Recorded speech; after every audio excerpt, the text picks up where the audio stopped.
करता हूं। धन्यवाद। भारत माता की जय। जय हिंद। धन्यवाद। धन्यवाद। माननीय श्री रामजी लाल सुमन जी।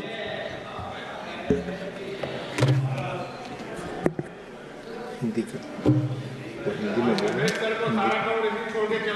प्लीज, बैठे रहिए, सीट पे बैठ कर ना बोले। उपसभापति जी, आ रहे हैं।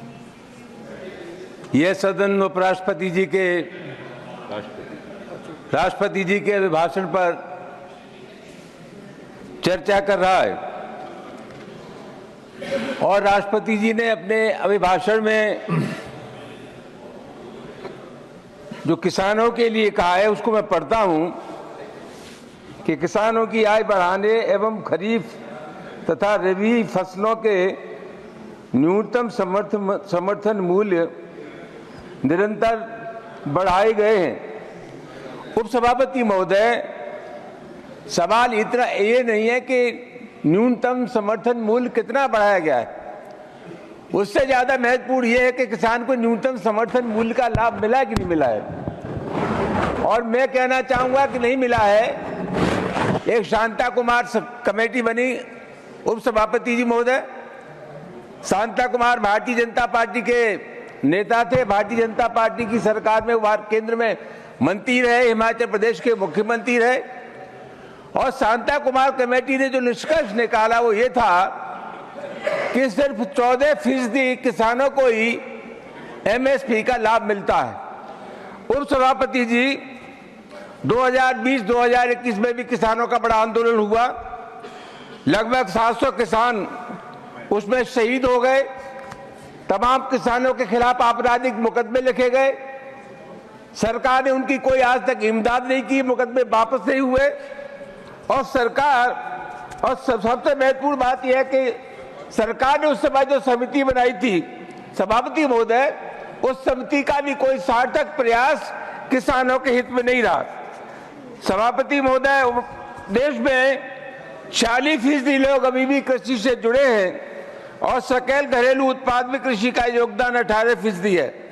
मैं एक निवेदन करना चाहूंगा आपके मार्फत, अभी देश में 21 लाख करोड़ रुपए किसानों पर कर्जा है और प्रति किसान पर 1,35,000 रुपए का कर्जा है। जो कारपोरेट हाउसेस हैं, अमीर लोग हैं, बड़े पैमाने पर सरकार ने उनका कर्जा माफ किया, उनको मुक्ति दी है ऋण से। सभापति महोदय, यही काम अगर किसानों के लिए हो जाता तो समझा जाता कि निश्चित रूप से किसान गरीबों की सरकार गरीबों के हित में, किसानों के हित में, लेकिन ऐसा नहीं हुआ। सभापति महोदय, एक लंबे से हिंदुस्तान के किसान आंदोलन कर रहे हैं और आपको मालूम है कि जगजीत सिंह डल्लेवाला का अनशन महीनों से चल रहा है।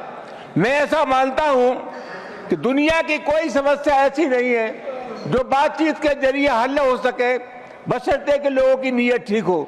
मैं आरोप लगाना चाहूंगा कि इतना लंबा अर्सा बीत जाने के बाद भी जो सार्थक प्रयास भारत सरकार को किसानों की समस्याओं के दूर करने के लिए करना चाहिए था, इस सरकार ने नहीं किया है। उपसभापति जी, 2014 से लेकर के अब तक 57,160 किसानों ने आत्महत्या की है।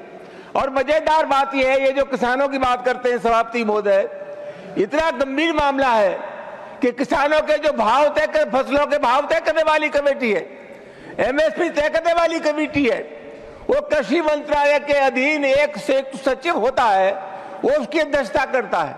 न तो उसमें किसानों के नुमाइंदे, न कृषि विशेषज्ञ। ये बहुत गंभीर मामला है उपसभापति जी।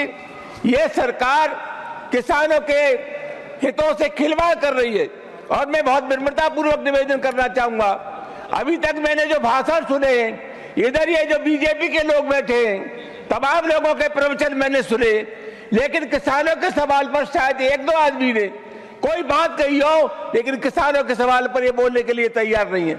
उपसभापति महोदय, मैं आपके मार्फत निवेदन करना चाहूंगा कि हिंदुस्तान के किसानों का कर्जा माफ हो। और असल सवाल यह है कि जब तक किसानों के न्यूनतम समर्थन मूल्य एमएसपी को कानूनी गारंटी नहीं दी जाएगी तब तक किसी भी कीमत पर किसान के हालात ठीक नहीं होंगे।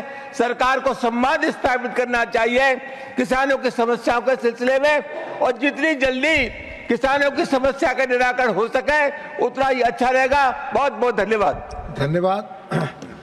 माननीय श्रीमती रेखा शर्मा जी, मेडन स्पीच।